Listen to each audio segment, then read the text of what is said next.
11월 마지막 주일이죠.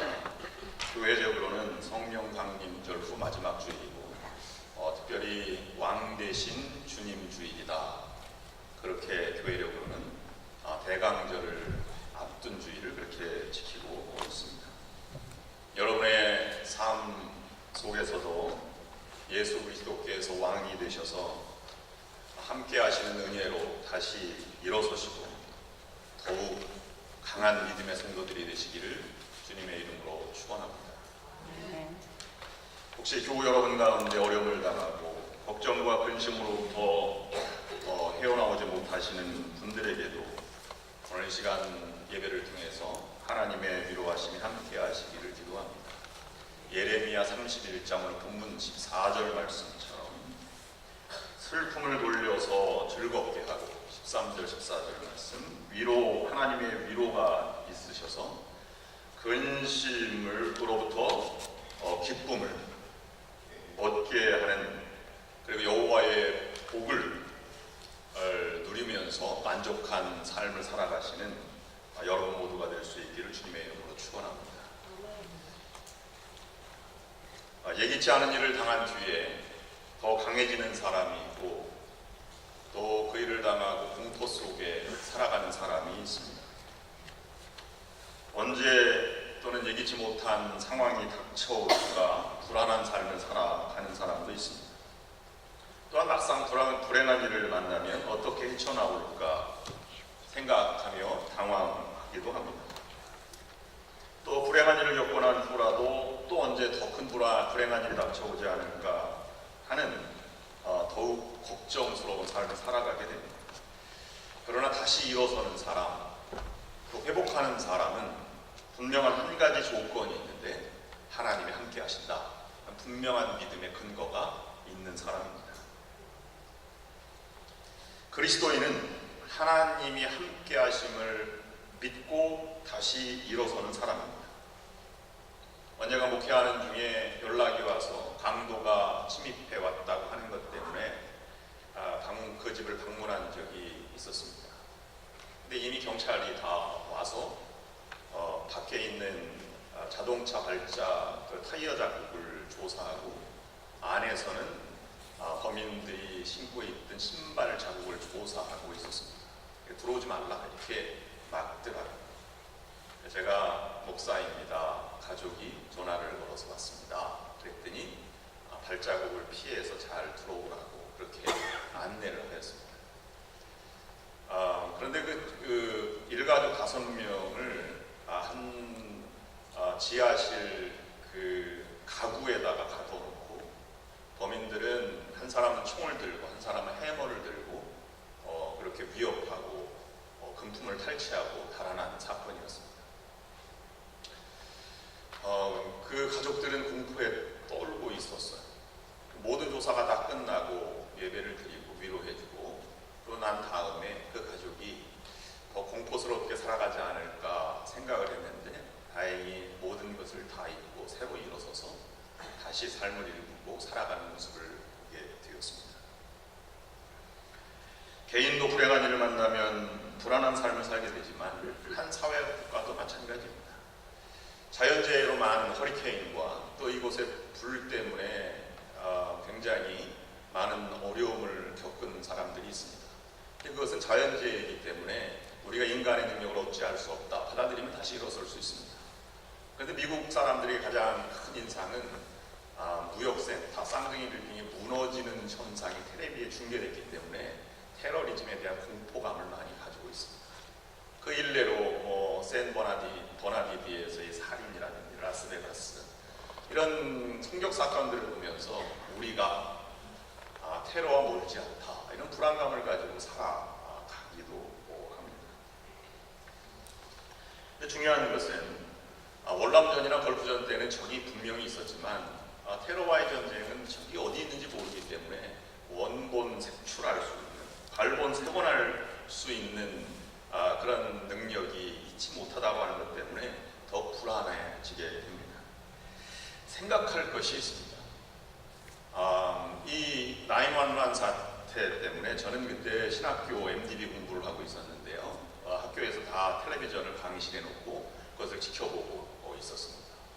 근데 그 사건 이후에 미국이 더 강해졌으며 신앙적으로 더 성숙해졌다, 이런 사회적 평가를 우리가 보게 됩니다. 테러와의 전쟁을 전 세계로 다 펼쳐져 나가고 있는데 모든 테러들과의 전쟁이 말끔히 해결됐으면 좋겠습니다.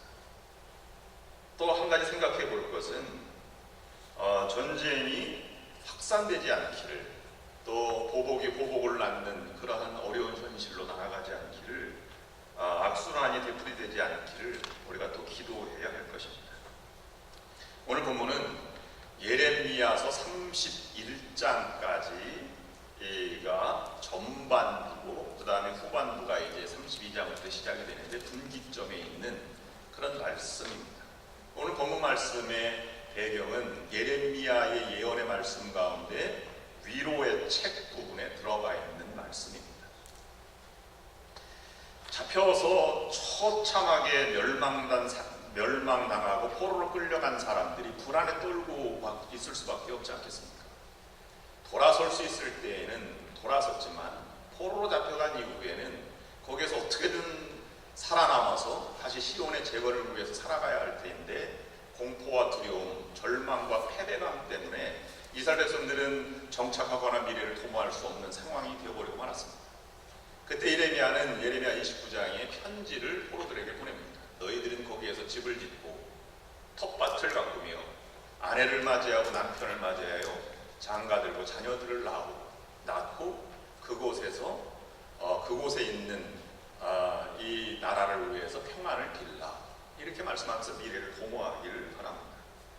그리고 그 이전까지는 주로 너희가 만일 이렇게 하지 아니하면, 이렇게 하면, 이런 조건부로 예언의 말씀을 하였는데, 정작 멸망당하고 난 이후에 위로의 책 30장 1절부터는 이렇게 말합니다. 내가 무엇을 할 것이다. 그러니 너희들 준비하여라. 본문 11절부터 14절까지 있는 말씀을 다시 한번 여러분 보시면, 주의 깊게 한번 들어보시면 그와 같은 이 예레미야의 말씀 가운데 하나님의 분명한 인도하심을 우리가 볼 수 있습니다. 여호와께서 야곱을 구원하시되 그들보다 강한 자의 손에서 속량하셨으니 그들이 와서 시온의 높은 곳에서 찬송하며 여호와의 복 곧 곡식과 새 포도주와 기름과 어린 양의 떼와 소의 떼를 얻고 크게 기뻐하리라. 그 심령은 물된 동산 같겠고 다시는 근심이 없으리로다 할지어다.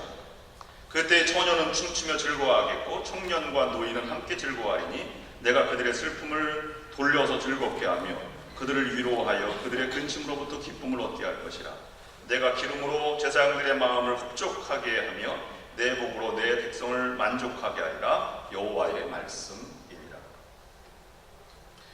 이스라엘 백성들이 선하고 전능하신 하나님을 신뢰하며 모든 죄악을 떠나게 될 때 하나님께서는 그들을 회복시켜 주시고 또 영화롭게 해주시겠다고 하는 약속의 말씀을 지금 전하고 있는 것입니다. 하나님은 어떠한 순간에도 어떠한 어려움 중에서도 언제나 하나님을 사랑하는 백성과 함께 하시는 분이십니다. 그러면 그 하나님이 함께 하신다는 것 때문에 다시 일어서는 능력을 회복할 수 있는 것입니다. 그 믿음의 근거는 하나님은 전지전능하시고 선하시고 하나님은 반드시 옳은 길로 인도하신다 하는 그런 분명한 믿음의 전제가 담겨져 있습니다. 근데 생각해 볼 것이 있습니다.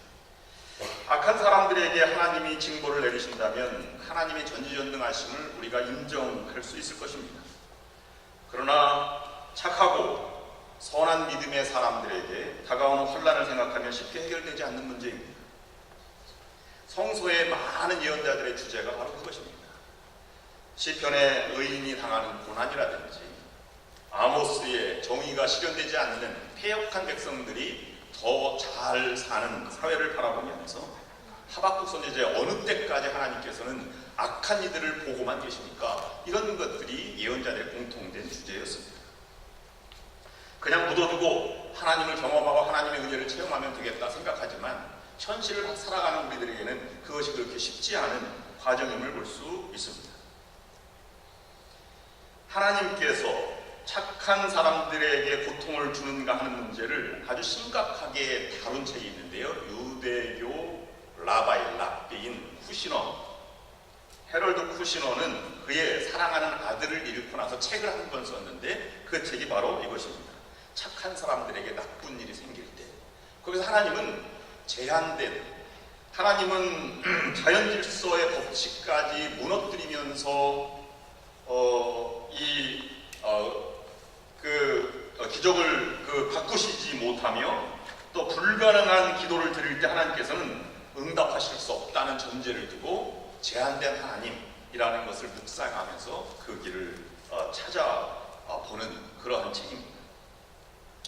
우리 하나님을 일반적으로 우리가 경험하고 전통적으로 해석할 때는 하나님은 전지전능하시고 모든 것을 다 아신다, 그리고 하나님은 선하시다 하는 것이 전통적인 하나님에 대한 생각입니다.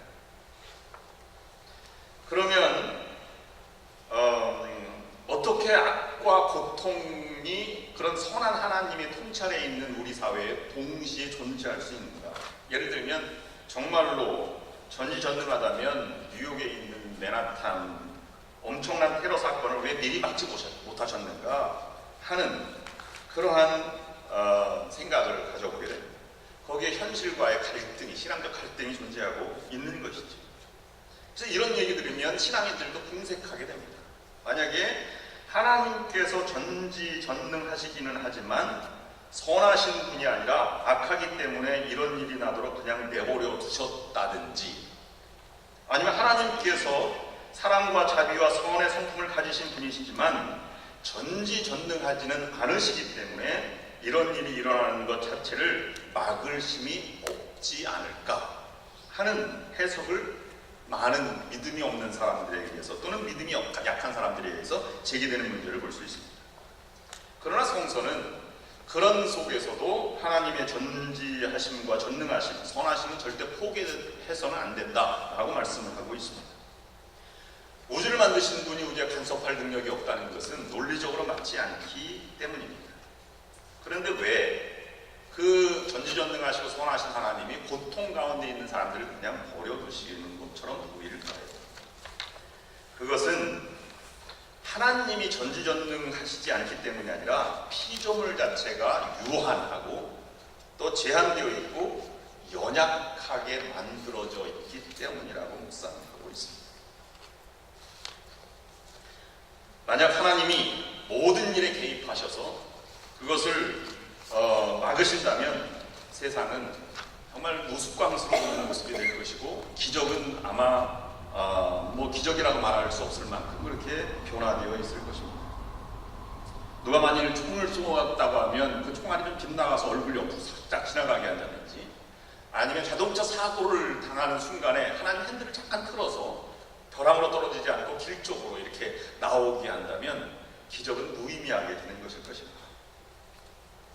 여기에서 우리가 피조물로서의 연약함에 기인하는 고통의 문제를 분명하게 정리를 해야 할 필요가 있습니다. 먼저 세상 가운데 고통과 악이 존재하는 것은 하나님은 자연의 법칙을 어겨가면서도 그것을 막지 않으신다는 것입니다. 50층짜리 빌딩에서 어떤 사람이 뛰어내릴 때 하나님은 자연 중력의 법칙을 만들어 놓으셨기 때문에 그것을 어겨가면서까지 어떤 기적을 베푸시지 않는다 하는 것입니다. 우리에게 불을 주시되 불에 탈 위험도 주시고 물을 주시되 물에 빠질 수 있는 위험도 함께 주셨다 하는 것입니다. 두 번째는 모든 악과 고통은 악한 세력으로부터 나올 때가 있다 하는 것입니다. 베드로전서 5장 8절 말씀에 현 사회의 상황을 이렇게 분명하게 말씀을 하고 있습니다. 근신하라, 깨어라. 너희 대적 마귀가 우는 사자같이 두루다니며 삼킬 자를 찾는. 아마 테러리즘은 악한 영들의 자루에서 선을 악으로 또는 죽음으로 멸망으로 인도하는 그런 영들에 사로잡히는 것일 것입니다. 그 다음에 세 번째로는 우리가 우리가 고통과 악이 죄악이나 실수로 생길 수도 있다는 것입니다. 학생이 시험 준비를 하지 않고 시험을 망쳤다고 한다면 그것 때문에 선생님을 뭐라고 책망할 일은 아닌 것이죠. 우리에게 하나님은 자유를 주셨는데 그 자유를 잘못 사용한 결과로 얻어진 고통과 어려움은 우리가 하나님께 돌려서는 안 된다라고 하는 것을 우리에게 보여주고 있는 것입니다. 결국 하나님께서는 모든 악과 고통을 마지막에는 다 보상하시고 승리로 이끌어 가시는 분이시다 하는 것을 우리에게 묵상하도록 인도하고 있습니다. 하나님은 고통과 환난을 없애주시는 것보다 고통과 환난을 이겨낼 만한 능력을 우리에게 주시는 분이시다라고 하는 것입니다. 그래서 로마서 8장 28절 말씀에 보면 우리가 알거니와 하나님을 사랑하는 자 곧 그의 뜻대로 부르심을 입은 자들에게는 모든 것이 합력하여서 선을 이루게 하신다. 이렇게 하나님께서 말씀하고 있는 것입니다. 요한계시록에 보면 모든 악의 세력을 심판하고 하나님의 백성에게 새하늘과 새 땅을 허락하여 주실 것을 우리에게 믿음으로 바라보라고 말씀하고 있습니다. 그러므로 지금은 악한 영과 하나님의 영과 대적해서 싸우는 영적인 싸움의 현장이라고 볼 수 있는 것입니다. 그러니까 고통도 있고 악도 존재하고 있는 것이죠. 언젠가는 우리가 분명히 이것의 결과를 알 날이 있을 것이다. 사도 바울은 우리에게 그렇게 말씀하고 있습니다. 고린도전서 13장 12절 말씀입니다. 우리가 이제는 거울로 보는 것 같이 심히 알아. 그때에는 얼굴과 얼굴을 대하여 볼 것이요. 이제는 내가 부분적으로 아나. 그때에는 주께서 나를 아신 것 같이 내가 온전히 알게 되리라. 왜 하나님이 고통을 허락하셨는지 깨닫게 될 날이 온다고 하는 것입니다. 더 중요한 것은 하나님께서 마지막으로는 우리의 고통을 대신 감당하셨다. 십자가 달려 돌아가셨다고 하는 것을 우리에게 말씀해 주고 계십니다. 고통이 있을 때 하나님은 대신 고통과 함께 그 현장에 계시고 테러리즘으로 희생당한 백성들과 함께 하시며 재해난 사람들, 이재민들과 함께 하실 하나님이다 라고 말씀하고 있는 것입니다. 그래서 시편 23편 4절 말씀에 우리가 사망의 음침한 골짜기로 다닐지라도 우리는 해를 두려워하지 않습니다 라는 이 다윗의 고백을 우리가 하게 되는 것입니다. 그러면 오늘 우리에게 주는 교훈을 묵상해 보려고 합니다. 그렇게 하나님께서는 승리를 약속해 주시고 고난과 함께 하시고 그런 가운데에서도 우리들에게 함께 하신다는 의미가 무엇일까? 예레미야는 넘어져 있는 절망한 사람들에게 편지를 보내고 예레미야의 말 한마디, 편지 한 구절이 그들에게 새로운 삶의 활력소를 불어넣어 넣어주어서 시온의 회복을 향해서 나아가게 하셨던 것처럼 우리에게도 그렇게 말씀해 주신다는 것입니다. 슬픔이 변해서 즐거움으로, 근심이 바뀌어서 기쁨으로 하나님의 복을 절망 가운데 새로운 것을 준비하는 사람으로 만들어주신다고 하는 믿음이 싹트게 된다는 것입니다. 거기에는 기대감이 있습니다. 그래서 묵상과 탈무드와 기도와 아니면 예언의 활동이 계속 지속되어 가고 있는 것입니다. 저는 그것을 예레미야가 포로 시대에 절망한 사람들에게 보낸 편지와 이 메시지 가운데 그의 기대감이 상승한 만큼 분위기가 달라졌다 이렇게 생각해 볼 수 있습니다. 그렇습니다. 분위기라고 말할 수도 있고 또는 그것은 하나의 문화라고 말할 수 있고 또는 그들의 진정한 믿음의 모습이라고 표현될 수도 있을 것입니다. 근본적으로 다시 일어나는 사람은 분위기, 문화, 모습이 다른 사람들인 것입니다. 어린아이와 나이 든 어르신들이 다른 것은 분위기입니다. 나이가 들면 앉았다 일어서기가 힘이 들다고 말씀들을 많이 하십니다. 그러나 어린아이들은 쉽게 일어섭니다. 왜 그럴까 생각해 보았습니다. 어린아이들은 에너지가 더 많고 더 가볍고 또 비교적 활동량이 많아서 그럴 것입니다. 그래서 일어나는 것을 좋아하고 또 심부름하는 것을 아주 기뻐합니다. 다시 일어섬은 우리가 의지가 아니라 분위기입니다. 문화입니다. 믿음도 분위기입니다. 나이가 들수록 육체만 피곤한 것이 아니라 영적으로 피곤합니다. 이미 다 경험해 보았기 때문입니다. 그래서 쉽게 하나님의 심부름을 하기가 쉽지 않습니다. 그러나 신앙인들은 섬김에 민감하게 반응하고 지속적으로 기쁜 마음으로 그것을 만들어가는 사람들입니다. 여러분처럼 말입니다. 저는 고혈압과 고지혈증이 있습니다. 40살부터 고혈압 약을 먹었으니 15년쯤은 되었습니다. 평생 먹게 될지도 모를 일입니다. 근데 가끔은 잊어버려서 못 먹기도 하고요. 또는 귀찮아서 안 먹을 때도 많이 있습니다. 근데 제가 이렇게 밥을 먹고 나서 외칩니다. 누가 아빠 약을 갖다 줄래? 그러면 우리 막내가 1초도 망설임 없이 줘요 하고 뛰어가서 약통을 가져옵니다. 그렇게 심부름하는 것이 즐거울까 하는 생각을 해보았습니다. 새로운 역사를 쓰는 것, 다시 일어서는 것은 분위기를 바꾸는 일입니다. 문화를 바꾸는 것이지, 생각을 바꾸고 우리의 태도를 바꾸는 것입니다.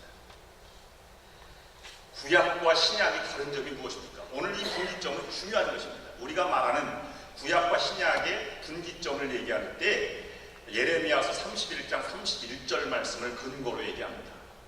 여호와의 말씀이니라 보라 날이 이르리니 내가 이스라엘 집과 유다 집에 새 언약을 맺으리라. 이 새 언약을 맺는다는 것 때문에 신약이 되었고요. 구약이 구약으로 불리워지게 되었습니다. 그러면 구약을 왜 구약이라고 하는 것이냐면 수동적인 믿음이기 때문에 율법을 준수하는 것 때문에 구약입니다. 그러나 복음은 다른 것이죠. 새 언약의 백성은 능동적인 믿음입니다. 기쁨의 소식을 전하는 것입니다. 분위기가 전혀 다른 것입니다. 여러분은 새 언약의 사람들입니다. 그러므로 암울한 분위기를 기쁨의 분위기로, 근심의 분위기를 위로와 평안의 분위기로 바꾸는 것이 우리의 삶의 분위기와 문화와 모습이 되어야 할 것입니다. 오늘 남은 자들이 절망에서 다시 일어서서 희망의 깊은 삶을 살아가도록 말한 것 때문에 시온의 회복이 되었다면 오늘 우리들에게 다시 일어서는 사람들의 세 가지 분명한 교훈을 묵상하면서 오늘 말씀을 우리에게 받고자 합니다. 첫 번째는 여러분 고난 가운데도 새로이 이루실 일들을 기대하며 살아가십시오. 하나님은 우리가 생각하는 것보다 크신 분이십니다. 위대한 분이십니다. 여러분 새로운 일이라고 하는 것은 이사야서 43장 19절 말씀에 나와 있는데요. 보라 내가 새 일을 행하리니 이제 나타날 것이라 너희가 그것을 알지 못하겠느냐. 반드시 내가 광야에서 길을 사막의 강을 내겠다. 이렇게 말씀하시는 것이 이사야가 말한 새 길입니다. 새로운 일이라고 하는 것은 광야의 길, 사막의 강을 내는 것입니다. 그러나 오늘 예레미야는 좀 다르게 말을 하고 있습니다. 14절 말씀에는 내 복으로 내 백성을 만족하게 하리라. 만족한 분위기, 이러한 문화를 가져오게 하겠다라고 하는 것입니다. 우리가 말할 때 분위기 다른 사람을 이렇게 말하면 어린아이들이 분위기 다르면 이 아이는 복덩이야. 복덩이라고 하는 말은 많은 능력과 재산을 가져서 복덩이라고 말하지 않습니다. 그가 있으면 즐겁고 좋은 분위기가 나오기 때문에 복덩이라 이렇게 표현하는 것이지. 여기 보면 그 근거로 13절 말씀에 처녀는 춤추며 즐거워하겠고 청년과 노인은 함께 즐거워하리니 내가 그들의 슬픔을 돌려서 즐겁게 하며 그들을 위로하여 그들의 근심으로부터 기쁨을 얻게 할 것이다. 그래서 12절 말씀 후반절에는 그들의 심령은 물된 동산 같겠고 다시는 근심이 없어지게 하리라. 얼마나 감동적이고 얼마나 하나님과 함께하는 것에 짠한 감동과 어떤 생기 있는 분위기를 우리에게 전해주고 있는 것입니다. 우리는 이와 같이 든든한 하나님을 모시고 새로운 삶을 살아가야 할 것입니다. 두 번째, 하루면 족한 삶을 살아가는 것입니다. 분위기가 좋다, 좋은 문화다라고 하는 것은 만족하는 것입니다. 보통 큰 교회나 아니면 아주 활성적인 교회를 보면 교우들이 만족감을 나타냅니다. 우리겐 또 최고다. 목사님도 최고고 성가대도 최고고 우리 권사님 장로님들도 최고이시다 라고 하는 것에 만족감 속에 신앙생활을 영위해 나가는 것입니다. 그러나 그렇지 못한다면 좀 부족하다 이렇게 말을 하기도 합니다. 우산장사와 집신장사를 둔 어머니 이야기처럼 부정적으로 보면 한없이 부정적이지만 바꿔 생각하면 긍정적으로 보면 얼마든지 긍정적일 수 있는 것입니다. 그러면 본문 29절 30절 말씀에 그때 그들이 말하기를 다시는 아버지가 신포도를 먹었으므로 아들들의 이가 시당하지 아니하겠고 신포도를 먹는 자마다 그의 이가 신 것 같이 누구나 자기의 죄악으로 말미암아 죽으리라. 전가하지 않는 것이 만족한 삶입니다. 곡식과 새 포도주와 기름과 어린 양의 떼와 소의 떼를 얻고 크게 기뻐하리라. 12절 말씀에 그렇게 말씀하고 있는 것입니다. 일용할 양식, 최소한 생명을 연장하는 조건이죠. 그것마저 없으면 얼마나 비참한 삶을 살아가겠습니까? 좀 엄밀하게 말하면 하루 먹을 양식으로 족한 삶. 우리가 1년을 살 때 1년을 모두 살아가는 사람이 없습니다. 아무리 능력이 많고 부자라도 한 끼의 식사를 100끼분을 먹을 수 없는 것입니다. 하루하루가 모여서 1년이 되는 것이죠. 하루면 족하다고 하는 것은 하루가 만족한 삶을 살아가면 1년이 만족한 1년이 된다고 하는 논리와 같은 것입니다.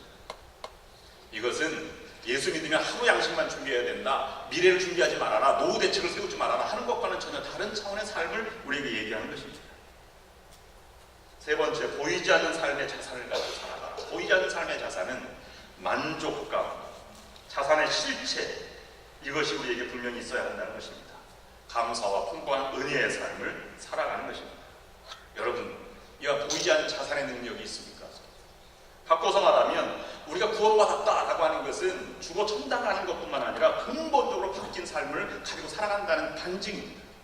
그것은 뭐냐면 죄사함이라고 하는 것은 죄책감 속에 살아가는 것이 아니라 용서의 분위기로 바뀌었다는 것을 우리에게 말하는 것입니다. 영생이라고 하는 것은 영원한 삶을 살아간다는 것보다 더 중요한 것은 우리가 오늘 문화와 분위기를 말할 때 그것은 죽음의 분위기에서 생명의 분위기로 바뀐 자들을 우리는 영생의 삶을 살아가는 사람이라고 말하는 것입니다. 천국이라고 하는 것은 지옥의 분위기에서 낙원의 분위기로 바뀌었음을 우리에게 인정하고 그대로 살아가는 것을 말하고 있는 것입니다. 그리스도 안에 있으면 근본적으로 다른 삶을 살아가는 것입니다. 그런 근본적으로 다른 자산을 여러분들이 가지고 계십니까? 마지막 오클라호마 시리에 있는 놀만 니브스라고 하는 분의 간증 이야기를 잠깐 들려드리고 마치겠습니다. 젊은 아빠가 바다에 나갔다가 아내를 파도에 잃고 말았습니다. 어린 딸과 둘이 배를 저으면서 한국으로 돌아오는 과정 중에 있습니다. 슬픔 가운데 있는 것이죠. 딸아이가 아빠에게 이렇게 묻습니다. 엄마의 사랑이 저 수평선만큼 그렇게 우리를 사랑하신 거 맞지요? 라고 말했습니다. 아빠가 뭐라고 얘기를 해야 되겠는데 할 말이 궁색해서 나지 않았습니다. 한참 있다가 아빠가 이렇게 말했습니다. 엄마의 사랑은 저 수평선만큼 길고 끝이 없었지.